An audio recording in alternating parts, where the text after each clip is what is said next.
In the previous examples that we looked at, we had that one function was always greater than or equal to the other function. But what if on the interval from a to b, f of x is greater than or equal to g of x for some values, and f of x is less than or equal to g of x for other values? If we are asked to find the area between the curves y equals f of x and y equals g of x, where f of x is greater than or equal to g of x for some values and f of x is less than or equal to g of x for other values, we split the given regions as shown to the right. The area between the curves y equals f of x and y equals g of x, and between x equals a and x equals b, is given by capital A, which is the area, is equal to the definite integral from a to b of the absolute value of f of x minus g of x dx. Recall that from maybe like a pre-calculus class that the absolute value of f of x minus g of x is equal to f of x minus g of x if f of x is greater than or equal to g of x, or it's equal to g of x minus f of x if g of x is greater than or equal to f of x. And really, that's coming from the simpler definition of the absolute value of x, which again is a piecewise function, and this is equal to x if x is greater than or equal to 0, and it's equal to negative x if x is less than 0. So that's the piecewise function definition of the absolute value function.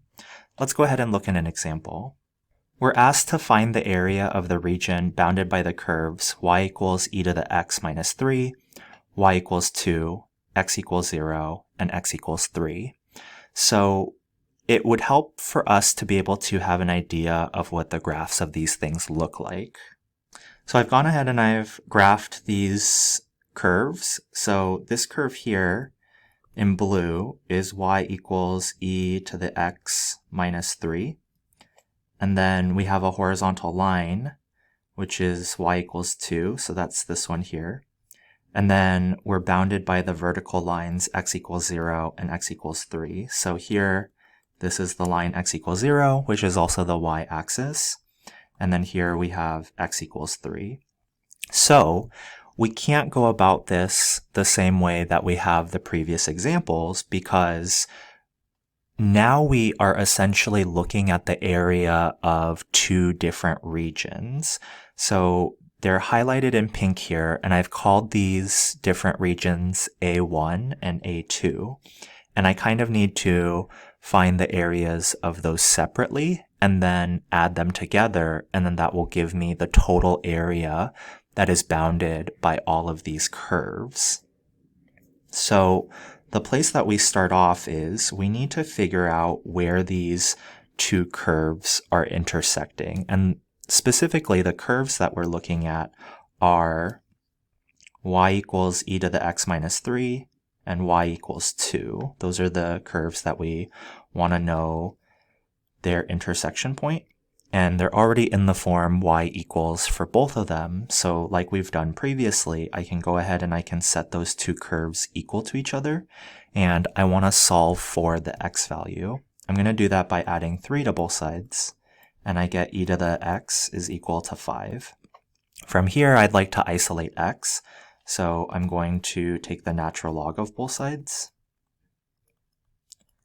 And we should know from maybe like a pre-calculus class that the natural log of e to the x is equal to x, and the right-hand side ends up equaling the natural log of 5. So this ordered pair here is given by the natural log of 5, comma 2. And that's going to help us when we are integrating and coming up with our limits of integration. So area 1 is equal to the definite integral from here we're starting at x equals 0, and then we're ending at x equals the natural log of 5. So those are going to represent our limits of integration. And in A1, the upper curve is the horizontal line y equals 2, so that's on top. And then on the bottom, and we want to make sure that we're including parentheses because we're going to have to end up distributing. The lower curve is e to the x minus 3 dx. So if we simplify our integrand,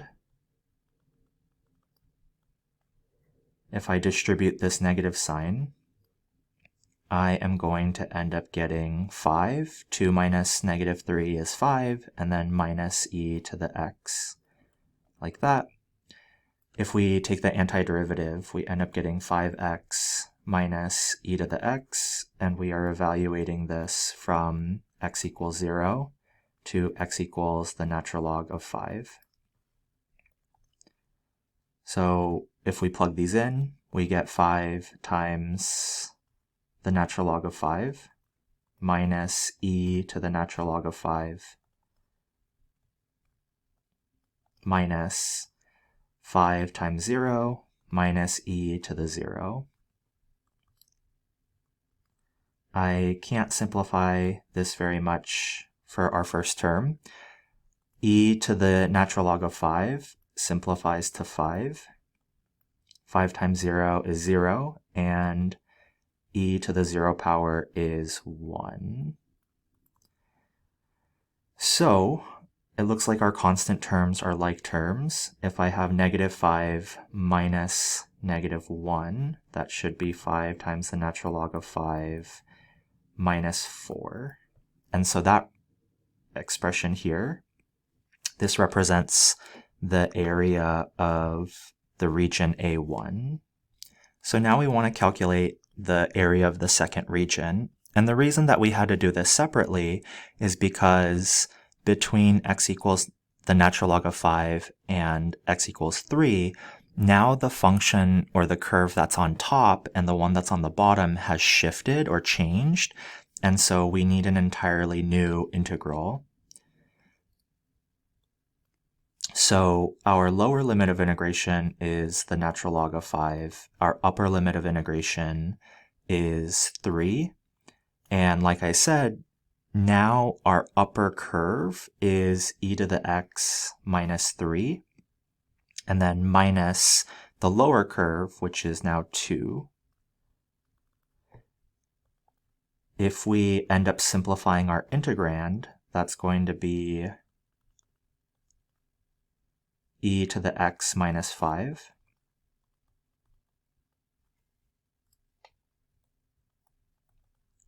dx, and the antiderivative of that is e to the x minus 5x.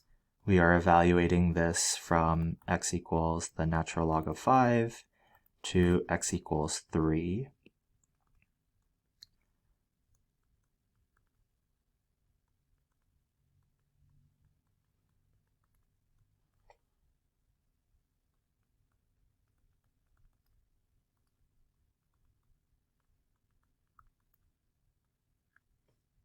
So I went ahead and I simplified, and we find that area 2 is equal to e cubed minus 5 times the natural log of 5 minus 20.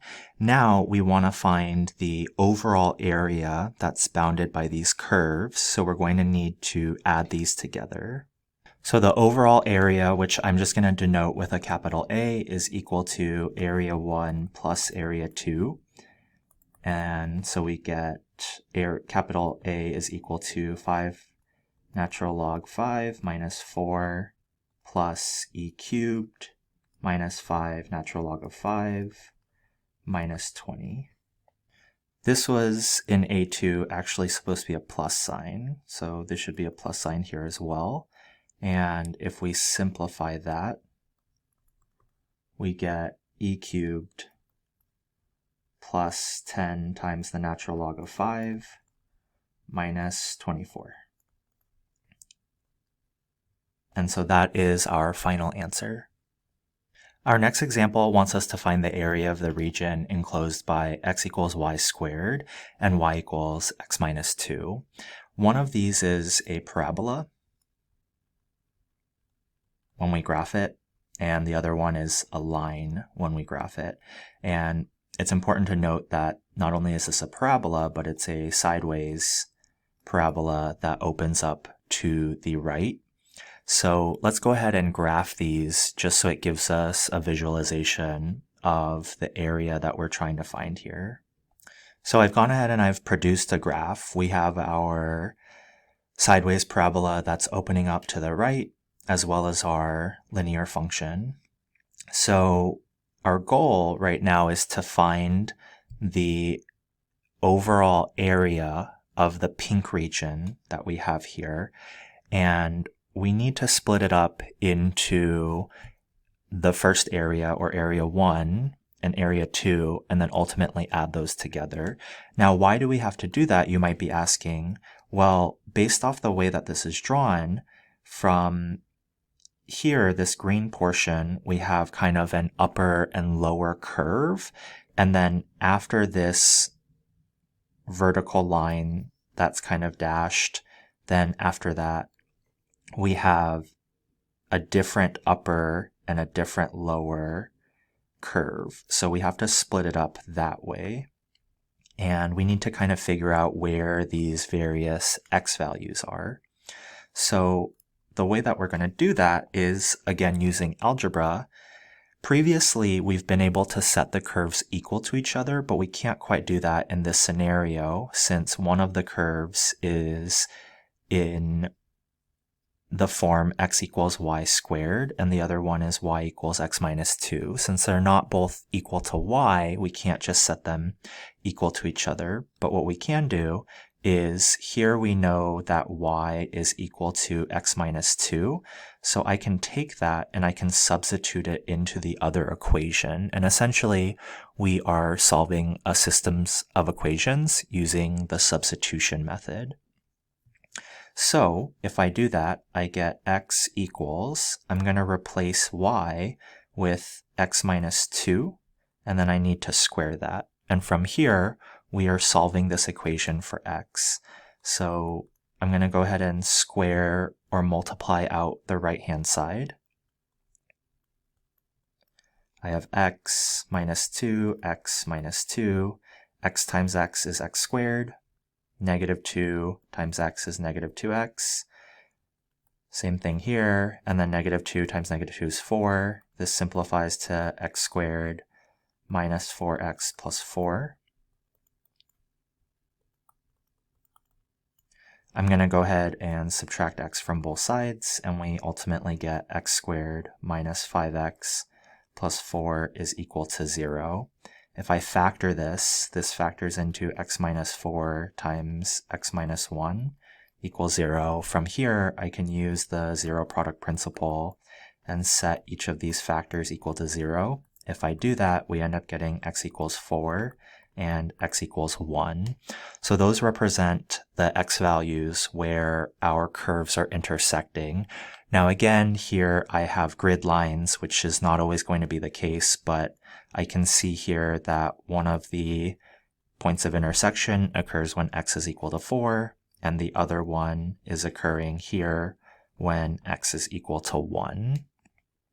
So what I want to do now is I want to go ahead and try and find the area of the first region.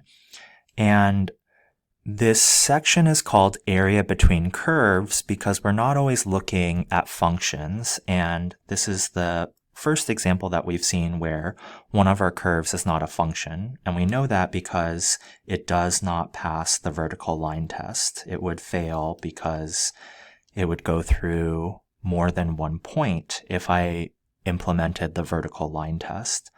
So what do I do in this case? Well, we've learned about properties of symmetry, and parabolas are symmetric around their vertex, and our vertex is happening right here. So one way that we could go about doing this is, because this is symmetric, I can find this area right here, and I can double it to find the total area 1 and doing it like that. So that's the way that I'm going to go about doing it. So area 1 is equal to 2 times the definite integral from 0. And then we said earlier that this point of intersection had an x-coordinate of 1. So I know that my definite integral goes from 0 to 1. And I need to, because I'm integrating with respect to x, I need to take my curve, x equals y squared, and I'm going to square root both sides. If I do that, I get y equals plus or minus the square root of x. Now, I'm getting plus or minus because when I'm graphing this thing, the positive square root of x represents the upper part of my curve, and then the negative square root of x represents the bottom part of my curve. But I'm only wanting to integrate the positive part, and I'm wanting to integrate between 0 and 1 so that I can find this area and then double it. So the function or the curve, the thing that we're integrating is the square root of x. Now, I can take the antiderivative of that because the square root of x is the same thing as x to the 1/2 power. If I use the power rule on that, I'm going to increase the power by 1 and divide by that new power. But dividing by 3/2 is the same thing as multiplying by the reciprocal, which in this case is 2/3. And I'm evaluating this from x equals 0 to x equals 1. 2/3 is a constant, so I can factor that out. And I am now doing 1 to the 3/2 power minus 0 to the 3/2 power. 0 to the 3/2 power is just 0. So we get 2/3 times, and then 1 to the 3/2 power is just 1. And this ends up equaling 2/3. I'm just now realizing I forgot this 2, so it'd be 2 times all of that. And so actually our final answer for area 1 should be 4/3. So that represents our area of the first region that we were looking at. All right, so now let's go about finding the area of the second region so that at the end of the day we can add those two areas together and get the area of the overall region. So area 2 is given by the definite integral. We know here this is 1, 1, and then this point of intersection is 4, 2. So our limits of integration, because we're starting here with x equals 1, and then we're ending here at x equals 4. So those should be our limits of integration. And then we have an upper curve, which is this one, and our lower curve, which is the line. So we're going to start off with our upper curve. And I erased it, but earlier we found when we solved this thing for y, we got y equals plus or minus the square root of x, but if we're just looking at the upper part, it's y equals the square root of x. And I need to get that back because we're integrating with respect to x, so I need my curves to be in the x variable. So my upper curve is the square root of x, and then my lower curve is the linear part, and that linear part is given by x minus 2. And here, again, don't forget parentheses because we need to ultimately distribute this negative sign.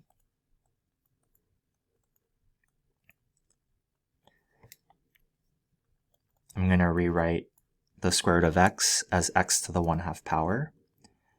And after distributing the negative sign,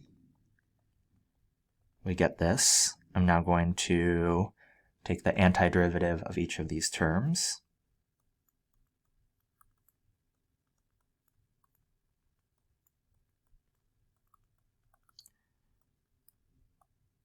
And we want to evaluate this from x equals 1 to x equals 4. This is a pretty long and messy expression, but if you go about simplifying it, it ends up giving you 19/6. So that is the area of our second region. So the overall area of the pink region on our graph is equal to area 1 plus area 2, which is 4/3 plus 19/6. And if you find a common denominator and simplify that, you end up getting 9/2 or 4.5. And that represents the area of the region that is enclosed by these two curves.